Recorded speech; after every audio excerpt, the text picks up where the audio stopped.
BA भाग द्वितीय। महाकवि कालिदास प्रणीत अभिज्ञान शाकुंतलम।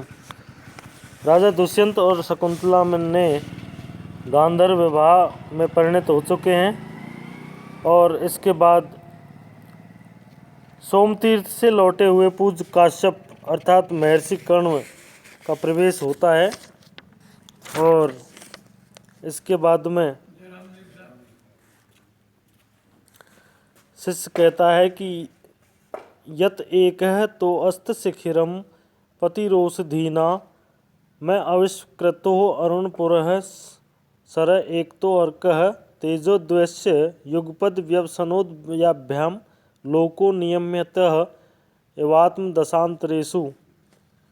अर्थात वनस्पतियों का स्वामी अर्थात चंद्रमा एक और पश्चिम दिशा में अस्ताचल की चोटी पर जा रहा है अर्थात अस्त हो रहा है तथा दूसरी ओर पूर्व दिशा में जिसके आगे आगे अरुण नामक सारथी चल रहा है ऐसा सूर्य उदय को प्राप्त हो रहा है।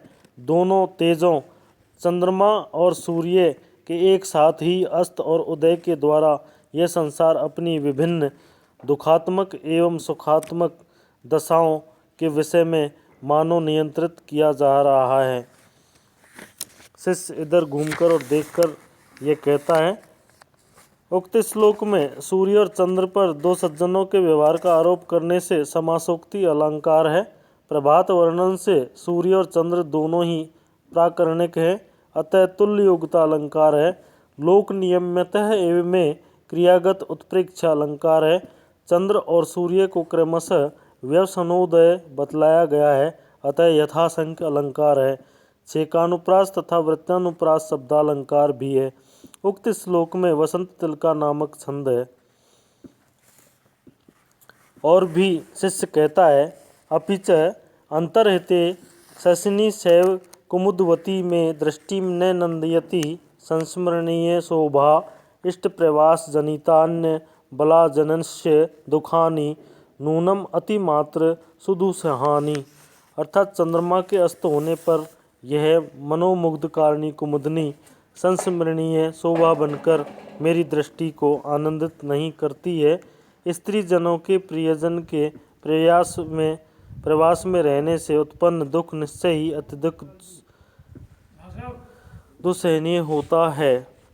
यहाँ पर शशिनी अंतर्निहिते चंद्रमा के अस्त होने पर संस्मरणीय शोभा अच्छी तरह स्मरण करने योग्य सौंदर्य वाली सा एवं वही चंद्रोदय के समय मनोमुग्धकारिणी कुमुदवती अर्थात कुमुदनी मेरी दृष्टि को आनंदित नहीं करती। अबलाजनस्य स्त्री जनों के इष्ट प्रवास जनितानि अपने प्रियजन के प्रवास में रहने से उत्पन्न दुखानि दुख निश्चय ही अतिमात्र सुदुसहानि अत्यधिक दुख किससे सहने योग्य होते हैं। मुरझाई हुई कुमुदनी को देखकर कर्ण शिष्य कहता है कि पहले तो यह मनोमुग्धकारिणी थी, परंतु अब चंद्रमा के अस्त होने पर इसका सौंदर्य केवल स्मरण करने की वस्तु बन गया है।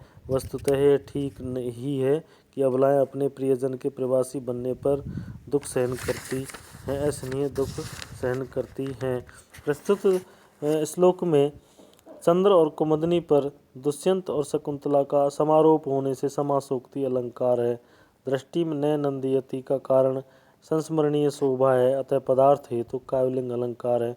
इन दोनों वाक्यों में सामान्य से विशेष का समर्थन होने से अर्थांतरन्यास अलंकार और इस तरह सभी का अंगांगी भाव होने से शंकरालंकार है। प्रसाद गुण और वैदर्भी रीति है। इसके बाद पर्दा हटाकर प्रवेश करके अनसुईया प्रवेश करती है। वह कहती है कि यद्यपि भोग विषयों से विमुख जन को हम ये सब ज्ञात नहीं है, तथापि उस राजा ने शकुंतला के प्रति अशिष्ट आचरण किया है। शिष्य कहता है, तो अब मैं गुरुदेव को उपस्थित हुए हवन के समय की सूचना देता हूँ। इस प्रकार तृतीय अंक समाप्त होता है और चतुर्थ अंक का प्रारंभ होता है। आपस में शकुंतला और दोनों सखियां वार्तालाप करती हैं। गौतमी का प्रवेश होता है। दोनों ऋषि कुमार आते हैं। दोनों ऋषि कुमार, यह अलंकरण की सामग्री है, इस देवी को अलंकृत करें। गौतमी पुत्र नारद ये कहाँ से प्राप्त हुए? प्रथम ऋषिकार कहता है तात कश्यप के प्रभाव से। गौतमी कहती है क्या यह मानसी सिद्धि है, अर्थात ये अलंकरण उसके मानसिक संकल्प के फलस्वरूप प्राप्त हुए हैं। द्वितीय ऋषि कुमार कहता है बिल्कुल नहीं। सुनिए, पूजनीय तात कश्यप ने हमें आज्ञा दी है कि शकुंतला के लिए वृक्षों से पुष्प ले आओ। तो ऋषि कुमार ने गौतमी से कहा कि महर्षि कणु की आज्ञा पर जब हम आश्रम के वृक्षों से पुष्प लेने गए तब किसी वृक्ष ने स्वयं ही शकुंतला के लिए रेशमी वस्त्र का जोड़ा दिया, किसी ने पैरों पर लगाने योग्य महावर दिया और वृक्षों में निवास करने वाले वन देवताओं ने विविध आभूषण दिए।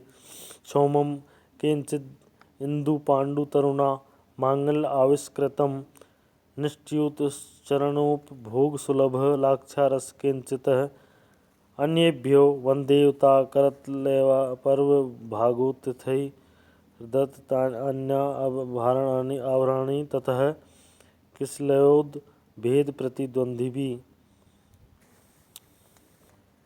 प्रस्तुत श्लोक में इंदु पांडु में उपमालंकार तथा अन्यत्र वर्णावृत्ति से अनुप्रास अलंकार है। शार्दूल विक्रीडित नामक छंद है।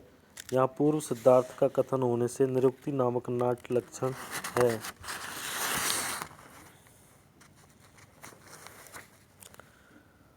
तो इस प्रकार कण्व ऋषि को जब मालूम चलता है कि शकुंतला और दुष्यंत ने गांधर्व विवाह कर लिया है तो उसे विदा करने की तैयारी हो रही है और वो राजा के पास उसको भेजना चाहते हैं।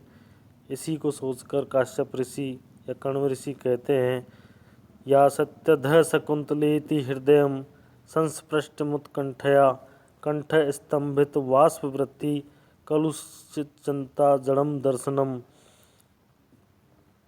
अर्थात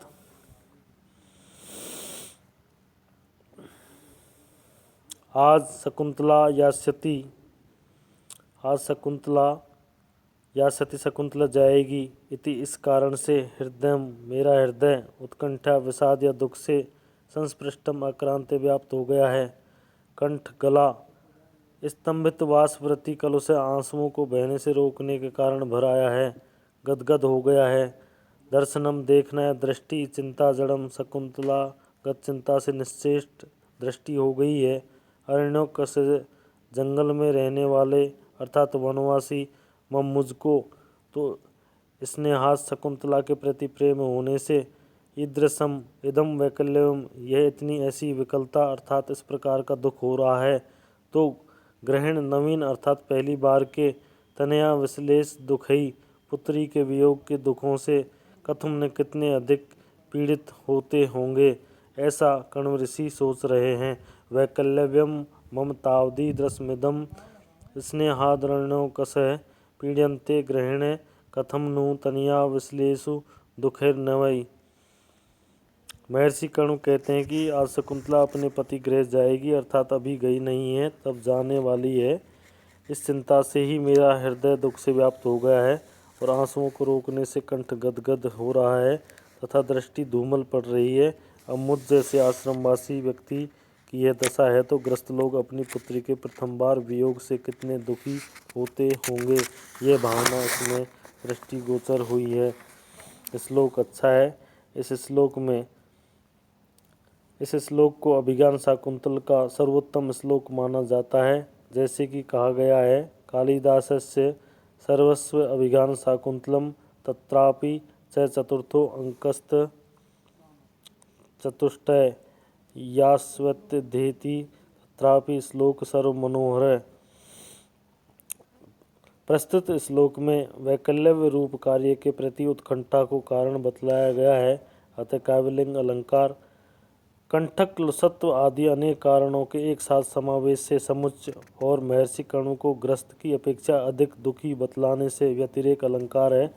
उत्तरार्ध में अर्थापत्ति इति शब्द के उपादान से हेतु अलंकार तथा वर्णावृत्ति से वृत्तानुप्रास व छेकानुप्रास अलंकार है।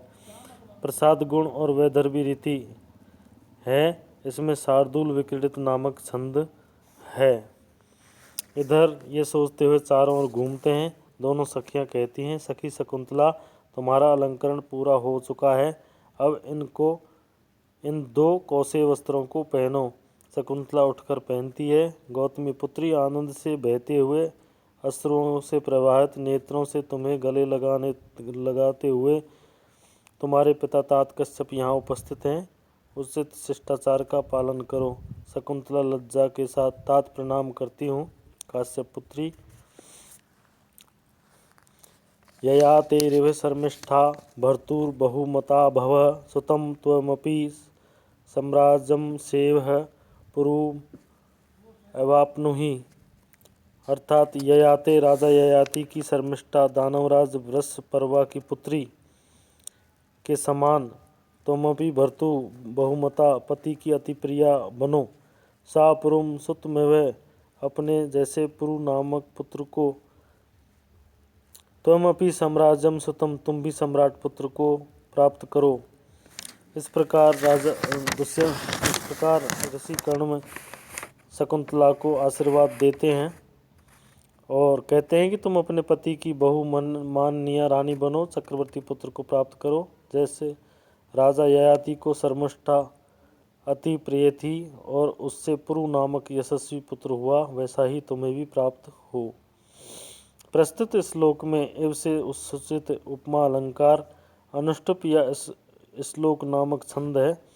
इष्टोपलब्धि के कारण यहाँ गर्भ संधि का क्रम नामक अंग है। गौतमी कहती है, भगवान यह तो वस्तुतः वरदान है, आशीर्वाद नहीं।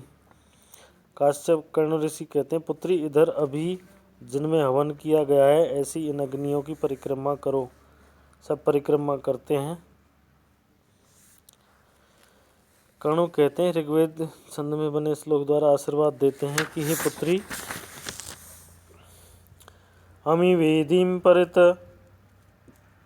क्लृप्तधिष्ण्यः समिद्धवन्तः प्राप्त संतीर्ण दर्भा अपद्नन्तो दुरितं हव्यगन्धै वैतानास्त्वां वह पावयन्तु।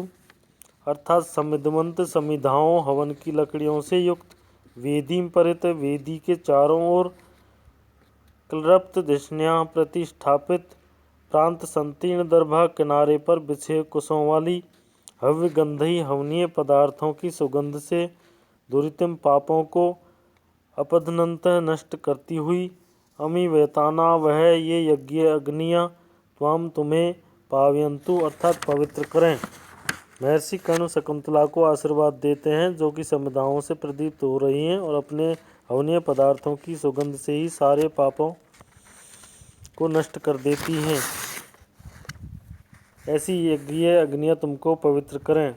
प्रस्तुत श्लोक में स अभिप्राय विशेषणों का प्रयोग होने से परिकर अलंकार और प्रयुक्त उपजाति छंद है। वैदिक छंद त्रिष्टुप के अनुकरण पर बना हुआ है, तथापि यह उपजाति नामक लौकिक छंद का ही एक उपभेद है। धन्यवाद।